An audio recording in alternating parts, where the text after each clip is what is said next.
Hi everyone, welcome to IT. యూట్యూబ్లో ఉన్న best movies ఏంటో ఈ వీడియోలో చూద్దాం. డైనమిట్. శివ హ్యాపీగా ఫ్రెండ్స్తో లైఫ్ని ఎంజాయ్ చేస్తూ ఉంటాడు. అయితే ఒకరోజు తనకి అనామికతో పరిచయం ఏర్పడుతుంది. ఆ తర్వాత వాళ్ళు క్లోజ్ అయిపోతారు. తర్వాత ఒక రోజు అనామికని కిడ్నాప్ చేస్తారు కొంతమంది.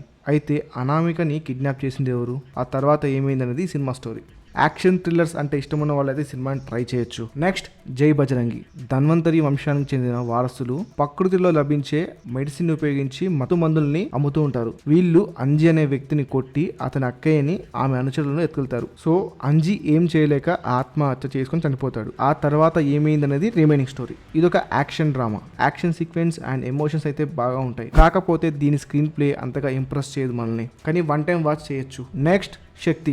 ఏంటి భయ్యా శక్తి మూవీ చెప్తున్నావు అంటారా? ఇది మన శక్తి కాదు, మలయాళం శక్తి. అంటే తెలుగులో డబ్ చేశాక దీని నేమ్ శక్తిగా పెట్టారు. ఒరిజినల్ మలయాళం వర్షంలో ఈ సినిమా పేరు టియాన్. పట్టాభి రామగిరి భూమిని ఆక్రమించి ఆ ప్లేస్ లో ఆశ్రమాన్ని పెట్టాలనుకుంటారు భగవాన్. అయితే ఆ టైంలో పట్టాభి రామగిరికి తన ఫ్రెండ్ ఎలా తిరిగి తన భూమిని పొందడానికి సహాయం చేశారనేది సినిమా స్టోరీ. ఈ సినిమాలో లీడ్ యాక్టర్స్ పర్ఫార్మెన్స్ అనేది చాలా బాగుంటుంది, చాలా డెప్త్ గా ఉంటుంది సినిమా. ఖచ్చితంగా ఈ సినిమా మంచి ఎక్స్పీరియన్స్ ఇస్తుంది.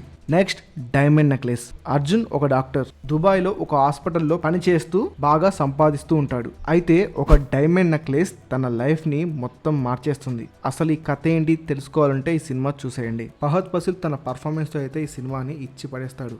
ఇక ఫైనల్గా విచారణ.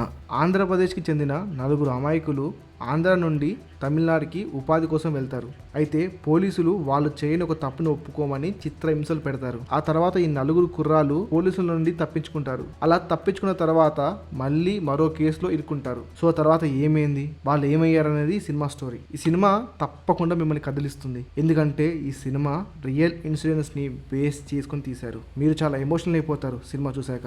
ఈ సినిమా చాలా రియాలిటీగా ఉంటుంది, అందువల్ల ఈ సినిమా మీకు నచ్చుతుంది. సినిమాలో ఉన్న main content and emotional scenes అయితే మనల్ని అత్తుకుపోతాయి. సో అందుకే ఈ సినిమాని ట్రై చేయండి. ఇవి యూట్యూబ్లో ఉన్న తెలుగు సినిమాలు. ఈ వీడియో నచ్చితే లైక్ అండ్ సబ్స్క్రైబ్ చేయండి.